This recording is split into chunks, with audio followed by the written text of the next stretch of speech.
അവഗണന വാക്കുകളിൽ ഒരാളെ പരിഗണിക്കാത്ത അർത്ഥം വരുന്ന വാക്കാണെങ്കിൽ പോലും അത് മറ്റുള്ളവരിൽ ഉണ്ടാക്കുന്ന ആഘാതം വാക്കുകളിൽ വർണ്ണിക്കാൻ പറ്റില്ല.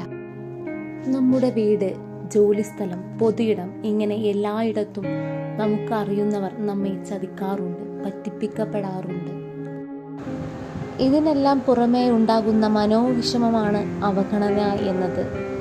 ഒരു വ്യക്തിയെ ഇഞ്ചിഞ്ചായി കൊല്ലാൻ ഇതിന് സാധിക്കും. മറ്റൊരു വ്യക്തി നമ്മോട് മോശമായി അവഗണന രൂപത്തിൽ പെരുമാറുകയാണെങ്കിൽ അയാളെ ഒരിക്കലും നമുക്ക് മാറ്റാൻ സാധ്യമല്ല, നമുക്ക് മാറാൻ കഴിയും. അപ്പോൾ നമ്മൾ അയാളോടുള്ള നമ്മുടെ പെരുമാറ്റം മാറ്റുക. പലപ്പോഴും നമ്മുടെ ഊഹങ്ങൾക്കനുസരിച്ച് വിലയിരുത്താതിരിക്കുക. നമുക്ക് അത്രയും ബോധ്യമുള്ളതും വിശ്വാസമുള്ള കാര്യങ്ങളിൽ ഉറച്ചു നിൽക്കുക. ഒരു വ്യക്തി അവഗണിച്ചു എന്ന് കരുതി ആ നാണയത്തിൽ തന്നെ മറുപടി കൊടുക്കാതിരിക്കുക. തിരിച്ചു നമ്മൾ പരിഗണിക്കുക.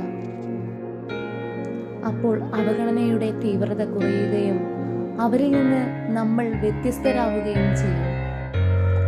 ആരെങ്കിലും നമ്മെ അവഗണിക്കുകയാണെങ്കിൽ നമ്മെക്കുറിച്ച് ഒന്ന് ചിന്തിക്കുക. എന്തുകൊണ്ടാണ് അവഗണിക്കപ്പെട്ടത്? ചിലപ്പോൾ നമ്മുടെ പിടിവാശികൾ, നമ്മുടെ ആശയത്തോടുള്ള വിയോജിപ്പായിരിക്കാം. നമ്മൾ മറ്റുള്ളവരെ കുറിച്ച് ബോധവാനാകുന്നത് അവർക്കിടയിൽ നിൽക്കുമ്പോഴാണ്.